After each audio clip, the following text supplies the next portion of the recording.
Good morning students. मैं गायत्री तौर MBC government girls college Barmer से। आज हम हाइड्रोस्टैटिक्स के टॉपिक को ही आगे कवर करेंगे। आज हमारी तीसरी क्लास में हम पढ़ेंगे डेंसिटी स्पेसिफिक ग्रेविटी के बारे में। पिछली वीडियो में हम बात कर चुके हैं कि पास्कल नियम क्या होता है, भ्रामक क्या होता है।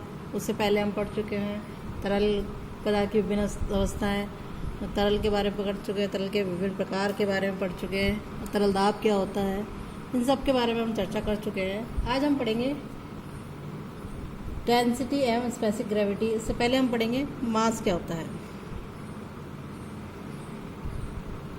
डेंसिटी एंड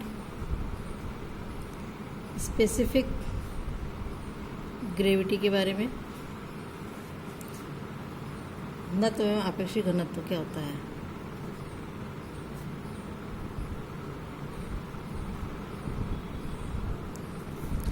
सबसे पहले हम पढ़ेंगे मास के बारे में, मीन्स द्रव्यमान।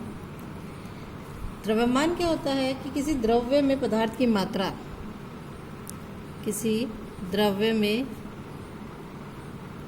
पदार्थ की मात्रा उस द्रव्य का द्रव्यमान कहलाता है, या हम हिंदी में और कहें सहती भी इसे कहते हैं। मीट्रिक प्रणाली में द्रव्यमान की छोटी इकाई होती है, पढ़ चुके सबसे पहले हम। 1 ग्राम होती है में छोटी इकाई, छोटी इकाई होती है। और बड़ी इकाई होती है हमारी, क्या होती है, 1 किलोग्राम। और ब्रिटिश प्रणाली में द्रव्यमान की इकाई, ब्रिटिश प्रणाली में क्या होती है, 1 पाउंड।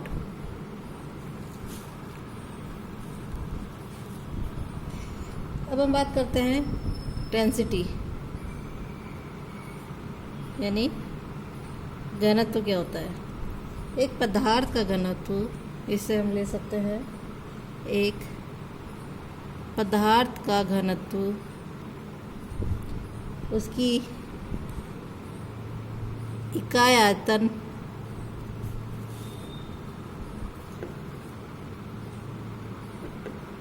का द्रव्यमान होता है। इसे हम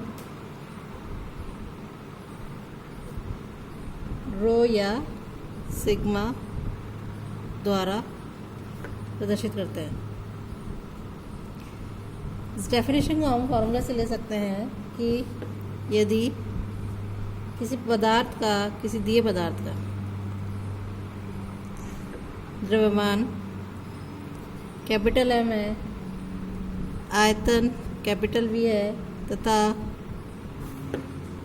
घनत्व इसका रो है, तो हम लेंगे रो M/V। डेफिनेशन से ये आ जाएगा कि इकाई आयतन का जो द्रव्यमान है वो क्या होता है, रो से प्रदर्शित होता है। अब इसकी भी मीट्रिक प्रणाली में इकाई है ग्राम प्रति घन सेमी क्यूब, प्रति घन सेमी या घन क्यूब, सेमी क्यूब। और ब्रिटिश प्रणाली में ले हम तो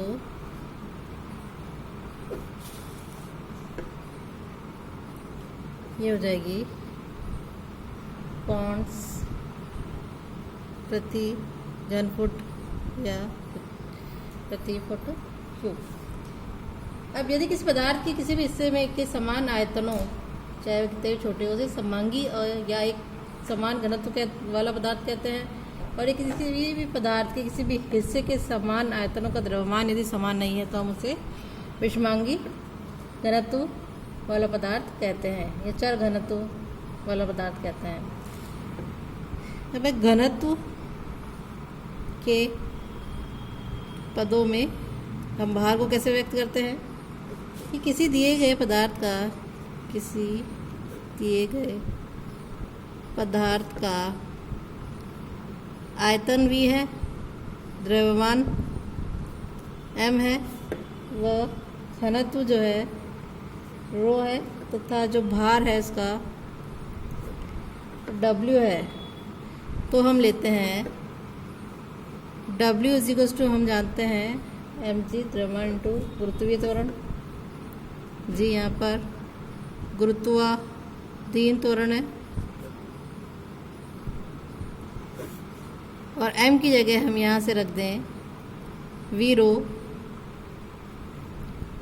g, तो ये हो जाएगा हमारा v रो g। w = घनत्व के पदों में भार आ जाएगा। अब नेक्स्ट है हमारा आपेक्षिक घनत्व क्या होता है। कुछ डेफिनेशंस हैं, ये पहले देख लेते हैं। आपेक्षिक घनत्व यानी स्पेसिफिक ग्रेविटी क्या होती है। किसी पदार्थ का आपेक्षिक घनत्व उस पदार्थ के दिए हुए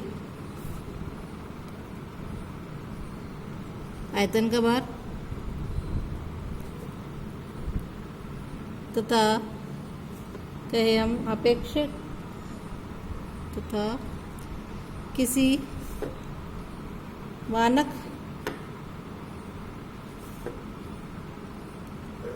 पदार्थ के समान आयतन के भार के अनुपात होता है। समान आयतन के भार का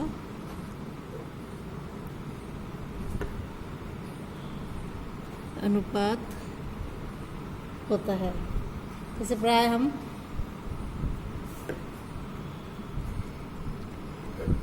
s द्वारा प्रदर्शित करते हैं।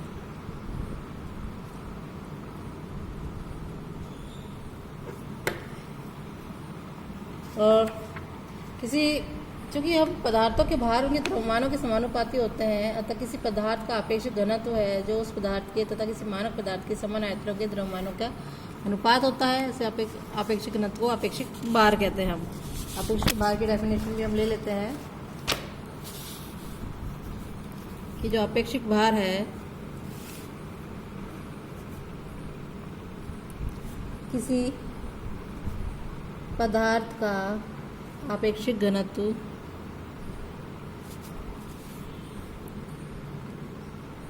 उस पदार्थ के तथा किसी मानक पदार्थ के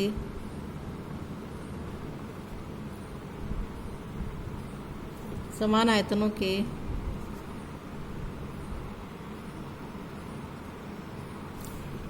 द्रव्यमानों के समानुपाती होता है।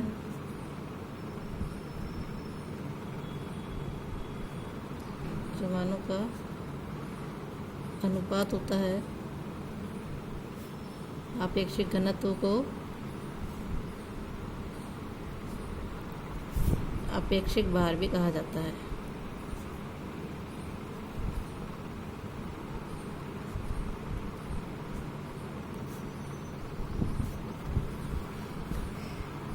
जैसे द्रव और ठोस पदार्थों के आपेक्षिक घनत्व के लिए मानक पदार्थ हमारा क्या होता है, 4 डिग्री तापमान का शुद्ध पानी काम में लिया जाता है। और जबकि गैसों के लिए आपेक्षिक घनत्व के लिए मानक पदार्थ हम क्या लेते हैं, वायु और हाइड्रोजन काम में लेते हैं। अब आपेक्षिक घनत्व के पदों में भार क्या होता है। घनत्व के पदों में भार को कैसे व्यक्त करेंगे कि यदि किसी दिए पदार्थ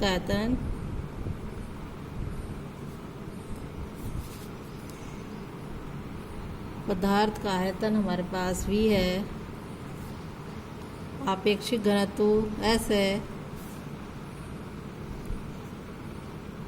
और जो भार है वो w है, तो आपेक्षिक घनत्व के अनुसार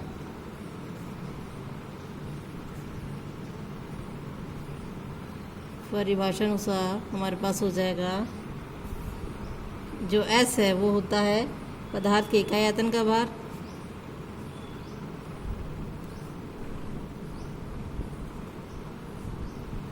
बटे हुए मानक पदार्थ के इकाई आयतन का भार।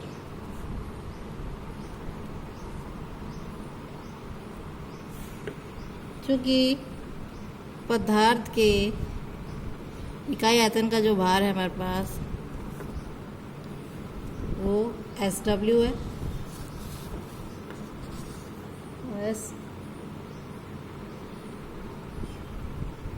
SW है। तो हमारे पास जहाँ हमारे पास W जो है मानक S ओमेगा है, ओमेगा, और ये जो ओमेगा है मानक पदार्थ के इकाई आयतन का भार है।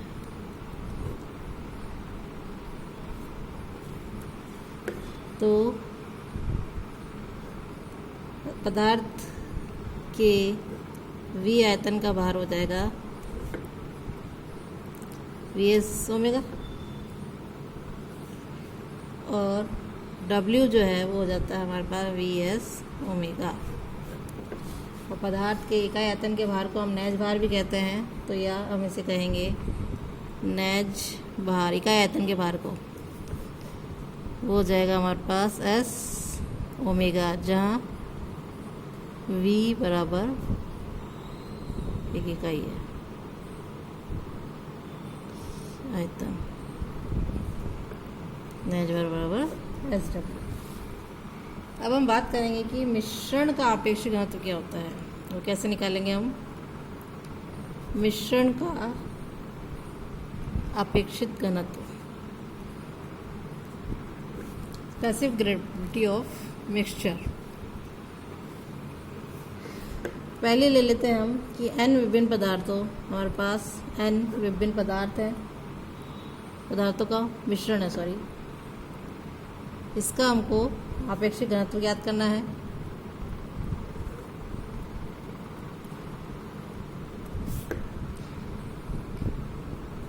जबकि हमें उसके आयतन, इन पदार्थों के आयतन और आपेक्षिक घनत्व दिए हुए हैं।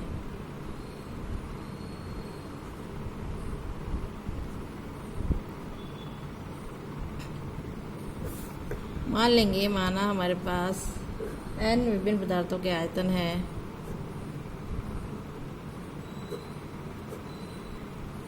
विभिन्न पदार्थ मान लिए इसके आयतन हो गए V1, V2, Vn है, तथा इनके आपेक्षिक घनत्व ले लिया हमने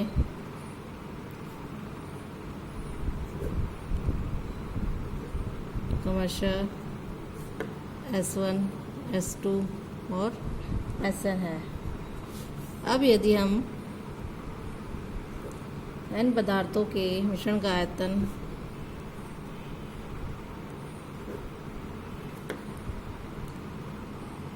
V है तथा आपेक्षित घनत्व S है,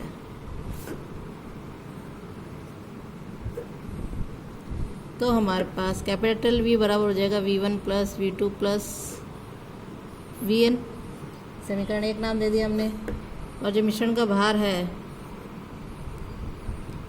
वो हमारे पास हो जाएगा VS ओमेगा, सॉरी, V की जगह हमने V1 plus V2 plus and so on Vn रख दिए S ओमेगा, ये समीकरण 2 नाम दे दिया। और जहाँ हमारे पास ओमेगा क्या है, मानक पदार्थ के इकाई आयतन का भार है, मानक पदार्थ के इकाई आयतन का भार है।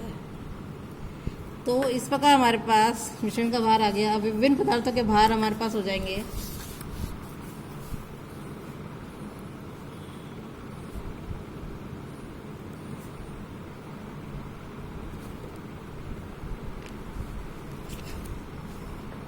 वो हमारे पास हो जाएंगे V1 S1 omega 1, V2 S2 omega 2 and so on Vn Sn omega n, ये हमारे पास हो जाएंगे। सॉरी, ओमेगा सेम रहेगा, ओमेगा क्योंकि मानक पदार्थ के इकाई आयतन का भार है इसलिए वो सेम रहेगा। तो मिश्रण में विभिन्न पदार्थों के भारों का योग हो जाएगा। मिश्रण में विभिन्न पदार्थों के भारों का योग हम निकालें तो सब ऐड हो जाएंगे, तो ये हो जाएगा हमारे पास V1 S1 omega plus V2 S2 omega plus and so on plus Vn Sn omega. यहाँ हमारे पास हो जाएगा V1 S1 कॉमन निकाल लिया, ओमेगा कॉमन निकाल लिया, तो V1 S1 plus V2 S2 plus so on plus Vn Sn into omega. ये हमारे पास समीकरण 3 हो जाएगी। अब चूँकि मिश्रण का भार है,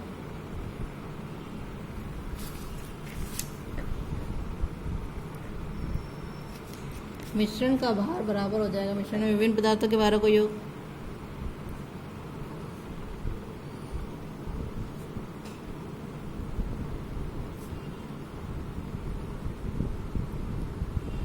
तो ये हमारे पास हो जाएगा बराबर समीकरण 1, 2 और 3 का प्रयोग कर लें तो हमारे पास हो जाएगा P1 plus V2 plus and so on plus Vn S omega, और ये हो जाएगा V1 S1 plus V2 S2 plus and so on plus Vn Sn 2 omega.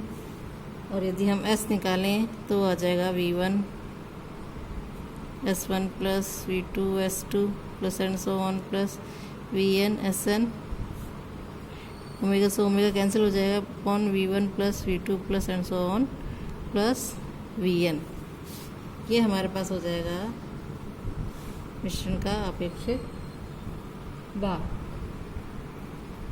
अब सेकंड कंडीशन ले लेते हैं कि n विभिन्न पदार्थों के मिश्रण का n विभिन्न पदार्थों के मिश्रण का अपेक्षित घनत्व ज्ञात करना, जबकि उनके भार एवं अपेक्षित घनत्व दिए गए हो। पहले उनके आयतन दिए गए थे, अब आयतन और अपेक्षित घनत्व दिए गए थे, अब उनके भार और अपेक्षित घनत्व दिए गए हैं।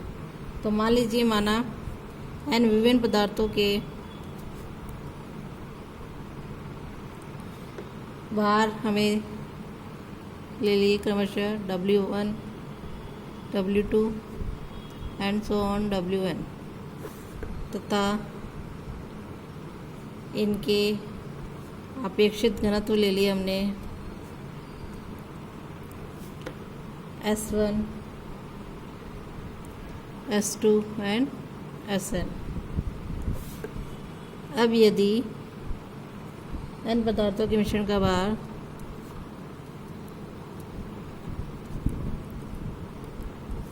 W तथा इसका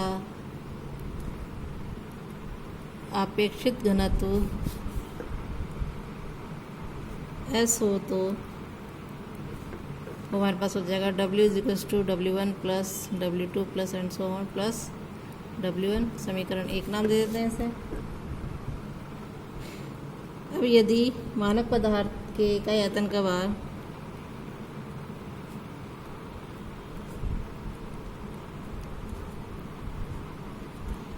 ओमेगा हो तो विभिन्न पदार्थों के आयतन हो जाएंगे हमारे पास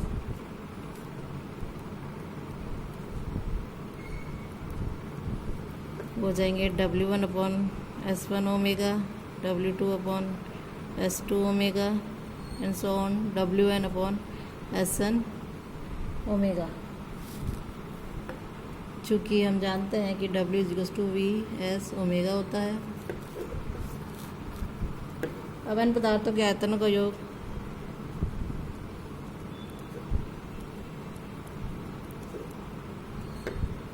बराबर मिश्रण का आयतन, ये हो जाएगा हमारे पास W1 upon S1 omega plus W2 upon S2 omega plus and so on plus Wn upon Sn omega. यहाँ से हमने 1 अपॉन ओमेगा कॉमन निकाल लिया तो हमारे पास आ जाएगा W1 upon S1 plus W2 upon S2 plus and so on WN upon SN। तो मिश्रण का भार है हमारे पास, इसको हम समीकरण 2 नाम दे देते हैं। इसी को आगे कंटिन्यू करते हैं कि हमारे पास मिश्रण का जो भार है बराबर है मिश्रण का आयतन इंटू S ओमेगा। तो मिश्रण का भार, मिश्रण का जो आयतन है जो ऊपर से निकाला हमने, यहाँ वैल्यू रख दी इसकी 1 upon omega into W1 upon S1 W2 upon S2 plus and so on plus WN upon SN into S omega. Omega से ओमेगा कैंसिल हो गया तो हमारे पास बचा W1 upon S1 W2 upon S2 plus so on plus WN upon SN into small s। समीकरण हम 3 नाम दे देते हैं, तो समीकरण 2 और 4 से 3 से हमारे पास आ जाएगा 2 व 3 से हमने ले लिया, 2 हमारे समीकरण ये है, 3 ये है, तो ये हमारे पास आ जाएगा W1 upon S1 plus W2 upon S2 plus and so on plus WN upon SN बराबर है इंटू S बराबर है मिश्रण का भार जो है वो W1 प्लस W2 विभिन्न पदार्थों का भार WN। समीकरण 1 व 3 से।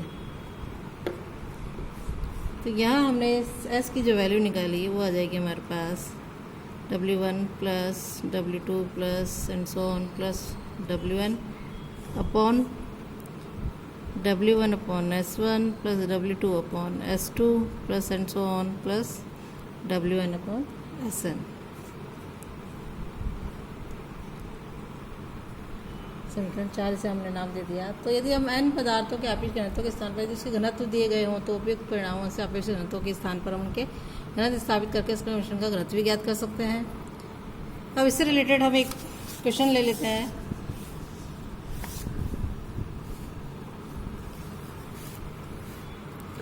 क्वेश्चन है हमारे पास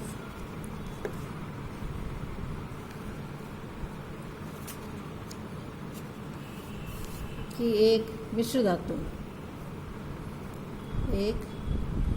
धातु हमें दी गई है जिसका धातु की 467 ग्राम मात्रा में जस्ता एवं तांबा मिला हुआ है मिश्रण में, जिनके अपेक्षित घनत्व क्रमशः है हमारे पास है 7.2 व 8.95। यदि मिश्र धातु का आयतन 60 घन सेमी है तो प्रत्येक धातु का आयतन ज्ञात करना है।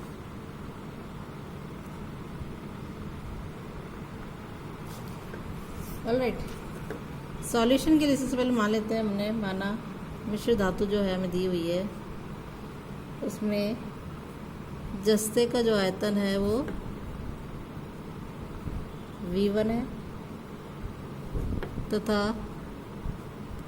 तांबे का आयतन है हमारे पास V2 ले लिया हमने। तब हमारे पास दे रखा है V1 प्लस V2 बराबर 60 घन सेमी। यह हमें दिया हुआ है, समीकरण 1 नाम दे दिया। कि मिश्र धातु ठोस है हमारी,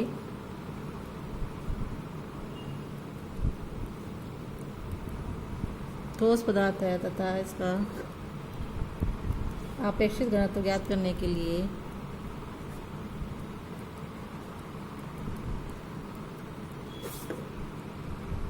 मैंने पहले ही बताया था कि मानक पदार्थ जो है वो हम पानी लेंगे और मानक पदार्थ पानी का जो घनत्व है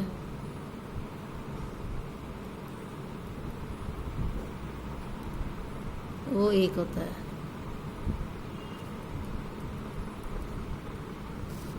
तो माना मिश्र धातु का आपेक्षिक घनत्व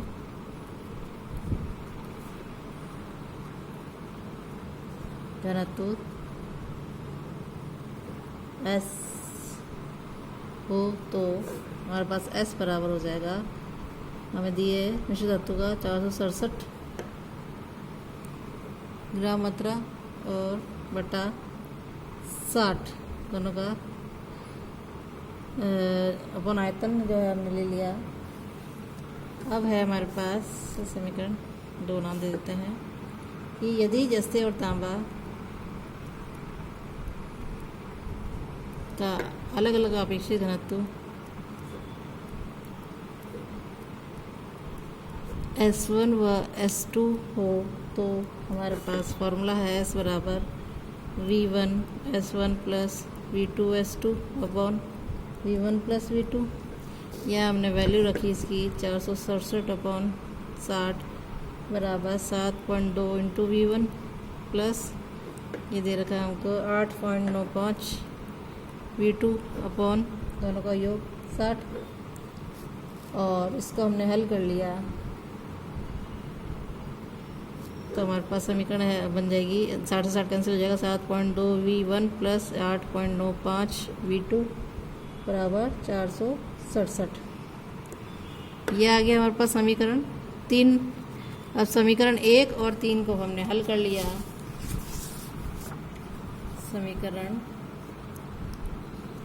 1 व 3 से समीकरण 1 को यदि हम 7.2 से मल्टीप्लाई करते हैं तो हमारे पास जाएगा 7.2 V1 प्लस 7.2 V2 बराबर 7.2 इंटू 60,